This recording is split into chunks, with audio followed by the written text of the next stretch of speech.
the delay on your computer or phone makes it sound like you have a dick in your mouth. No comment.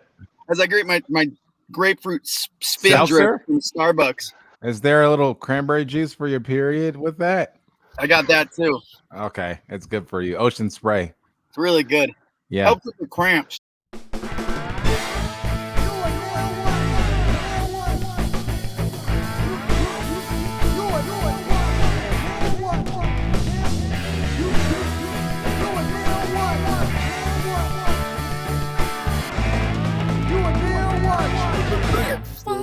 Boom.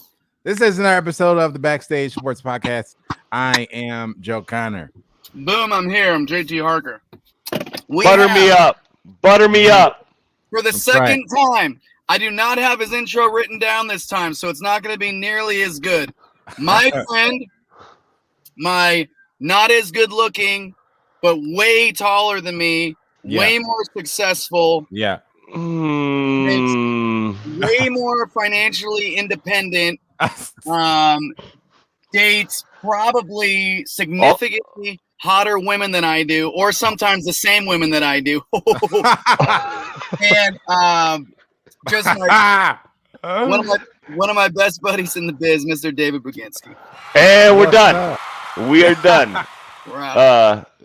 Have a good one, guys. Thanks for having me. Yeah. What's up, Eskimo brother? How we doing? Yeah. You've already said enough to get me in more than enough trouble. And we still have probably 15, 20 minutes left. That's great. Yeah. Good.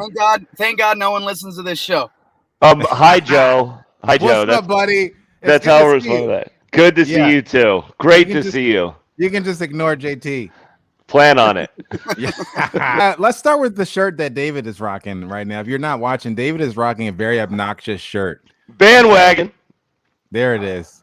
It's the Tampa Bay Buccaneers pandemic championship shirt. That's it right there. This hurts Joe's soul because he was adamant. This is actually, out of everything Joe said on the show, this was his biggest miss. All right, we've all had misses, but this was his one. I'll always go back to this. And you talking about the Bucs championship? I'm talking about Tom Brady just putting him where Jameis Winston was and thinking they're going to win 4 or 5 more games is ludicrous. You know what? There's honestly, no way they're going to the Super Bowl. There's no way they're winning a Super Bowl.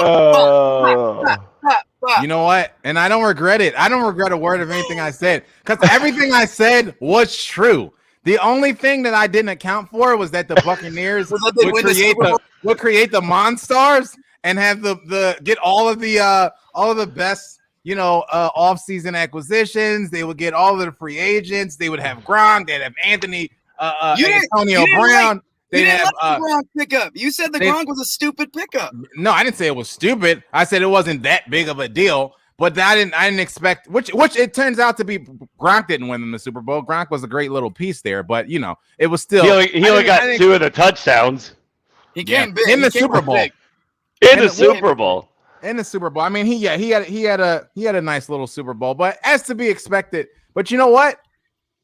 I wouldn't pick them to win the Super Bowl again. Which people are picking them to win the Super Bowl again. Nobody's happier to hear that than Buccaneer fans.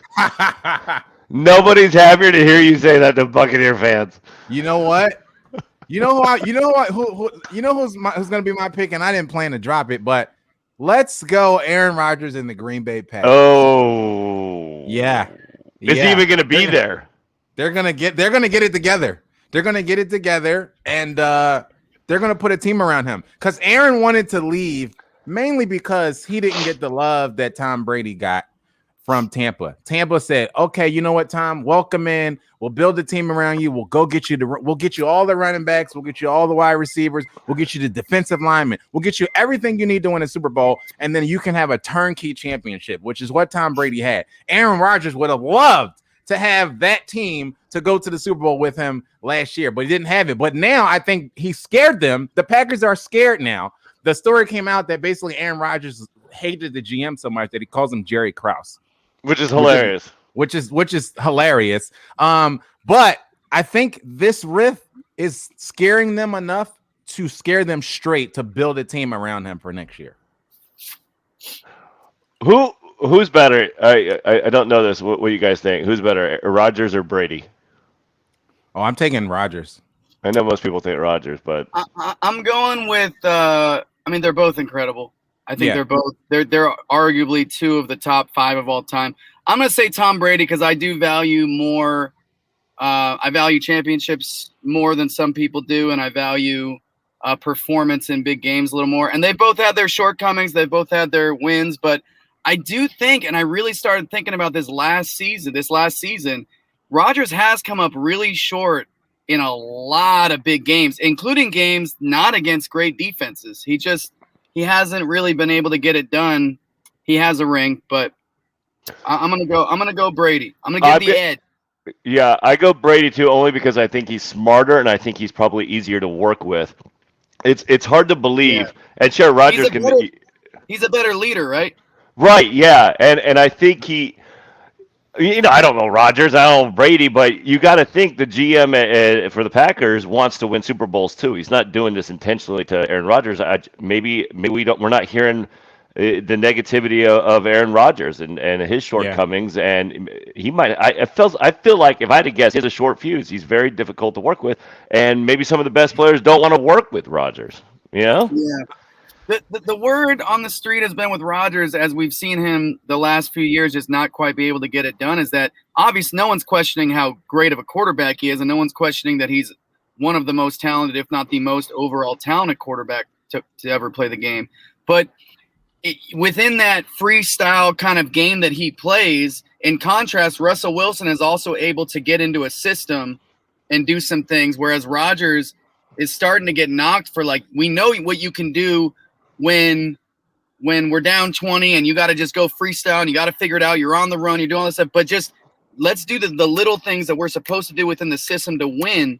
It seems to be kind of the conflict. And with Tom Brady, similar to Russell Wilson, I've never heard of him have an issue with the coach. I've never heard of him have an issue with the player. Everyone speaks glowingly of him, and he's a fiery guy.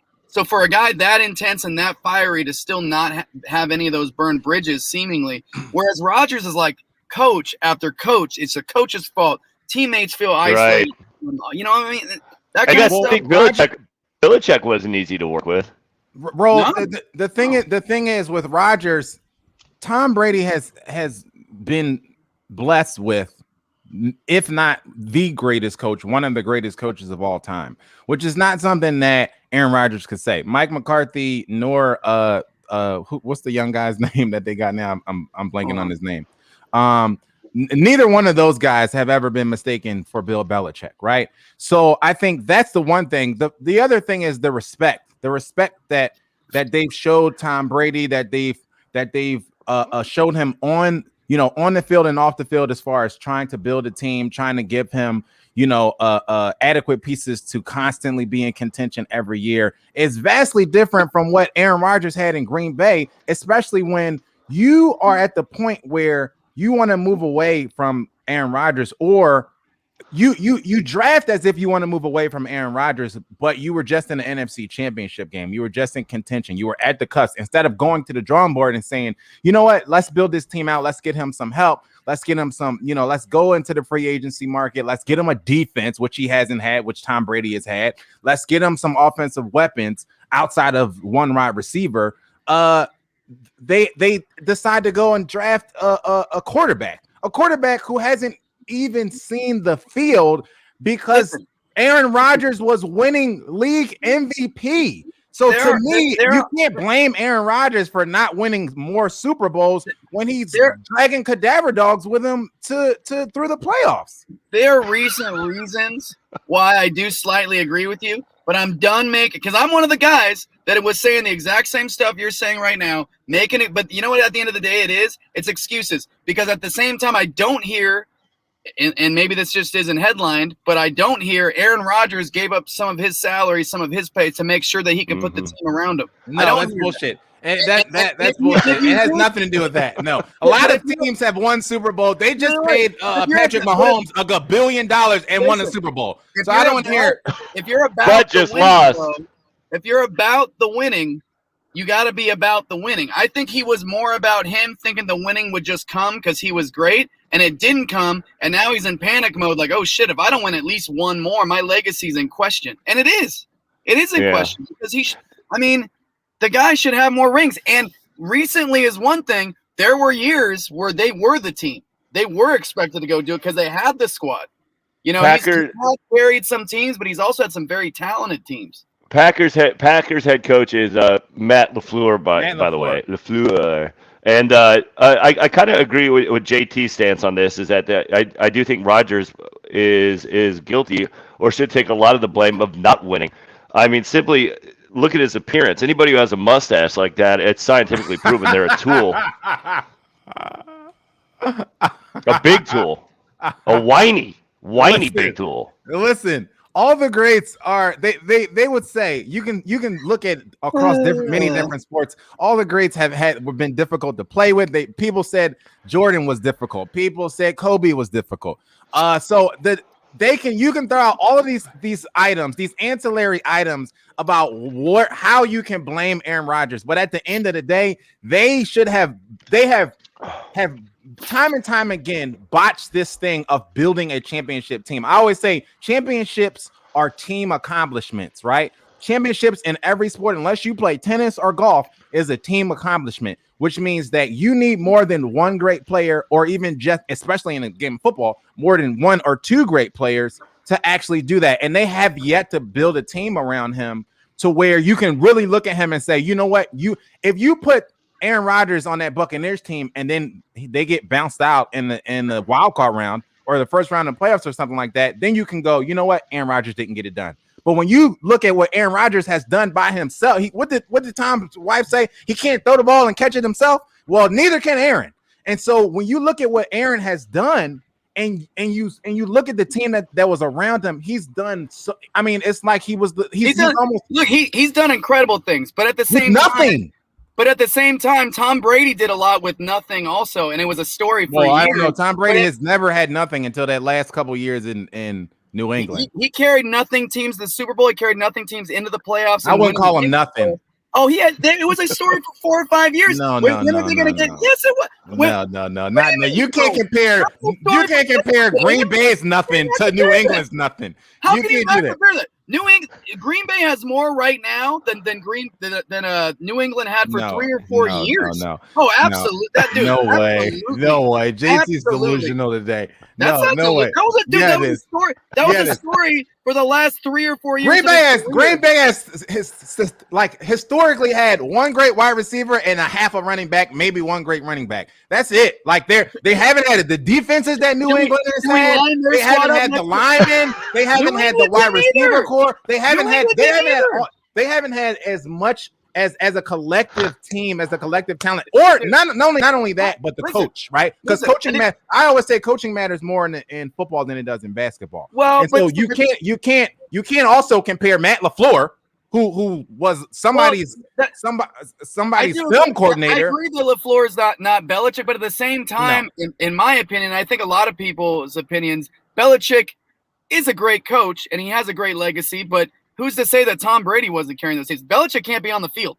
Tom Brady at this point, he's played almost 20 Tom years. Brady only plays one side of the game. He only plays one side of the game. The game is literally 50-50. He's only responsible for 50% of it. And he carried awful defenses into the playoffs consistently. And he's also had amazing defenses win him Super Bowls, which we can't say the same about Aaron Rodgers. That's all I'm saying. We just can't. It's because he's only won one. Well,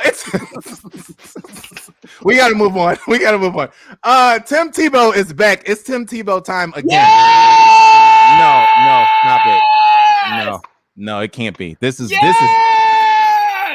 ridiculous. This is Tebow time. This is idiotic. This makes no sense to me. This makes absolutely no sense to me. No, you can't hate this. Everybody should love that Tim Tebow's back in football. When Tim Tebow plays football, it's fun, it's entertaining. He is great to watch. He's a competitor. He motivates. He inspires. He's religious. You probably shouldn't use the F word when you're referencing Tim Tebow, but that's fine. He's wonderful. But it's wonderful that he's playing. Wonderful. Listen, this guy had sex and decided he's coming back to football. And that's really what it was. That had to be what it was. You know what it was. It was Urban Meyer. Urban Meyer. Yeah. Without question, had a conversation with Tebow. We'll never hear that But Urban Meyer wants Tim Tebow in the locker room for his new team in Jacksonville. Help him coach these young guys. Help him coach this young new quarterback. Yeah. And they know that with Tim Tebow they will compete, even with him on the field or off the field. He's just he's so inspiring. Yeah. I think this is Jacksonville trying to sell tickets. I mean, we can really sell some of that with No. They need it. No, I know. And if that's true, they would have gotten Tebow. They would have gotten Tebow a long time ago, and they could have sold out that arena. No, because no head coach within his right mind would have let them do that. And they needed the right head coach. They needed Tim Tebow's head coach to come in and bring him along and have him sell tickets and do the Tebow thing and say a lot of prayers and sell jerseys. And Belichick took a chance with Tebow. Yeah, and you just called him one of the best coaches of all time. With Tebow as a backup quarterback, not at tight end. When was the last time Tim Tebow played tight end? Never. He's never played tight end in his life. This is true, but Mel Kiper did have him as his second or third ranked tight end coming out of college. Yeah, I don't know about that. Well, he should have been. He should have been a tight end 6 years ago, 7 years ago, whenever the last time it was that he actually played football. That's the other thing. Listen, this is one of the greatest professional athletes. We'll never get on that list with like the Bo Jackson, the Deion Sanders, just because he wasn't able to play the hardest position in sports at the highest levels. But this guy was this close to being a Major League Baseball player. He's a legit AAA outfielder hitting home runs off future. Then he should go play baseball. Major League pitchers.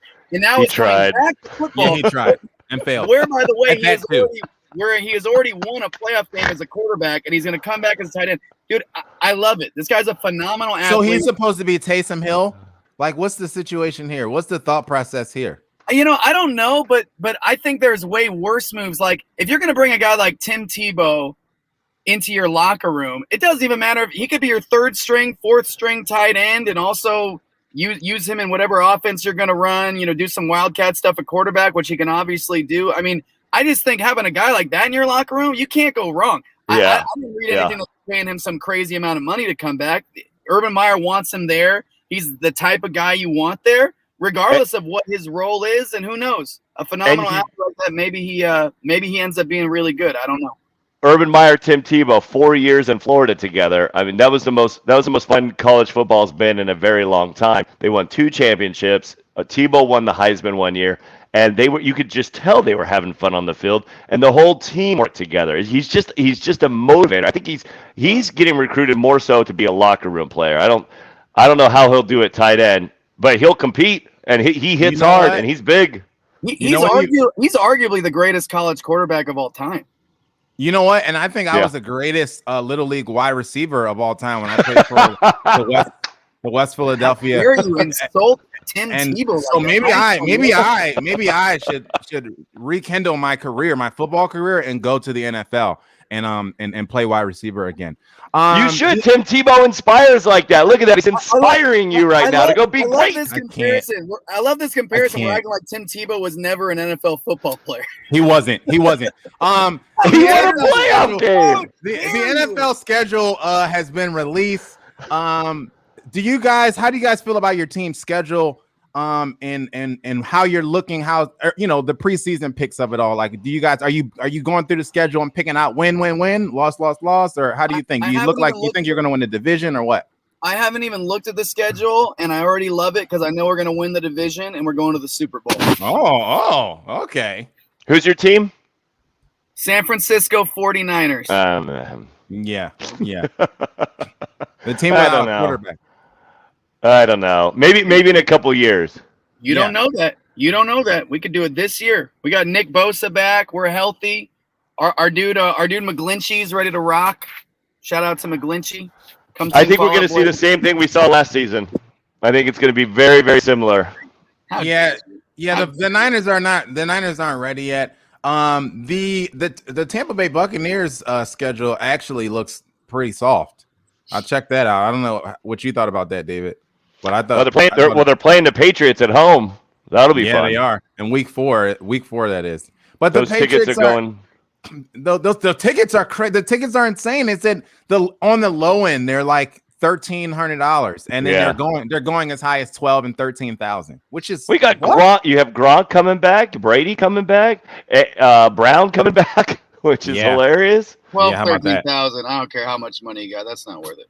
Wow, yeah, that's ridiculous. Yeah, that's not the vibe. But their schedule looks pretty soft, so it's kind of like opens it up for them to kind of make another run. Man, I see them making another run. All these schedules that look soft, or all these schedules that look tough, and then you get to the season. Yeah. So unpredictable, man. Like it is. It's insane. Like it'll probably end up being a really the toughest schedule in football. Yeah, you never know, really how it's going to pan out. But, we always love to jump in way too early and make all these picks way too early. But I think, I looked at, as far as my Eagles go, I checked out our schedule. Our schedule looks like we can win in the division. I think, at this point, nobody in the division did anything that really scares me. The Giants, if I had to pick somebody else other than us to win the division, it would probably be the Giants. It wouldn't even be the Cowboys, just because I don't think that the Cowboys really got significantly better when I think everybody else made some moves. And I think the Giants made some really nice offseason moves as well. So are the Eagles going to start the new quarterback? Who'd they get? Oh, yeah. Is he the starter? Jalen is the starter. Jalen Hurts. Jalen is the starter. So I like Jalen Hurts coming back with some, with an off season behind them and them actually building a team behind them and giving him a chance. So I like it. He did some nice things. I like the way he played towards the end of the year. I didn't like, even down to the last game where I thought he had a chance to bring them back, and that's why Doug Peterson got fired, because he did some weird stuff. But I like, it's shaping out to, we make some pretty good offseason moves, so it's shaping out to look good. So that should be fun. It's gonna be. I can't wait. It's gonna be fun from the first game. I mean, Buccaneers Cowboys first game, September 9th. Yep. I'm stoked. I can't wait. That's a loss, and that's a loss for the Cowboys. So pencil that in. That's a win for us in our division. David Buzinski, thank you so much for joining us today. Do us a favor and tell the people where they can follow and support anything that you got coming up. At David Buzinski, or you can just hit up JT. He knows how to get me. We're usually together with whatever girl. Yeah. So that's good. Yeah. Oh, you know what? One more date. thing I wanted to ask you guys about. I don't know if you guys heard about this. The Anthony Joshua Tyson Fury fight is actually in jeopardy of not happening. Pretty much they because Deontay Wilder went to the commission and asked them to basically rule in his favor and to look into their contract situation, because he thought, I'm owed a third fight, and then he went and booked this fight with Anthony Joshua. Well, turns out the judge came back, ruled in Deontay Wilder's favor, and in his opinion wrote that Fury must face Wilder a third time before September 15th unless both parties make a deal otherwise. And that deal would basically consist of them giving Deontay Wilder money to go away. So that's a little interesting. That is very interesting. Deontay Wilder, it's kind of sad right now because he's kind of gone off he's going a little cuckoo. He said some really crazy things, and I think he needs to kind of get himself together. I do see him in the gym working on some things boxing wise, which is good. But yeah, I heard that. I heard that they were gearing up. They got some defensive guys in there helping him. I heard they were gearing up for a third fight. So I personally hope that they pull this third fight off, because I want to see it. It sounds like they've been doing some work and trying to make some adjustments in order to actually make this fight and make this fight a good one. And it's a little alarming that Fury went ahead, knew that they had this rematch clause in there, and did this anyway, which makes me think, was he ducking? Wilder? Like, what was that move about? That was a little weird. He obliterated him last time. So but he also died in the first fight and then rose again. So did he die? But did he die? I'm just shocked to hear that a boxer went cuckoo.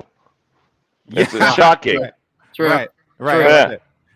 I'm at Joe Connor 33 on everything. Make sure that you like and subscribe to the YouTube channel. Give us a follow, give us a comment, let us know that you're there, and continue to support and share. At JT Harker for everything. New music coming out. 12 days. We got Country Summer coming out. Calendar coming up with shows. We got shows all over California, Arizona. We just booked something in Vegas, opening for Hardy.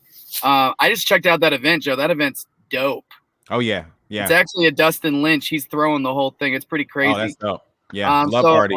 all sorts of great stuff happening. JT Harker Sports, putting all the sports stuff on there, and that is all. Don't never shave. Don't. This has been another episode of Backstage Sports Podcast. Until next time, be safe and be great, guys. Backstage Sports.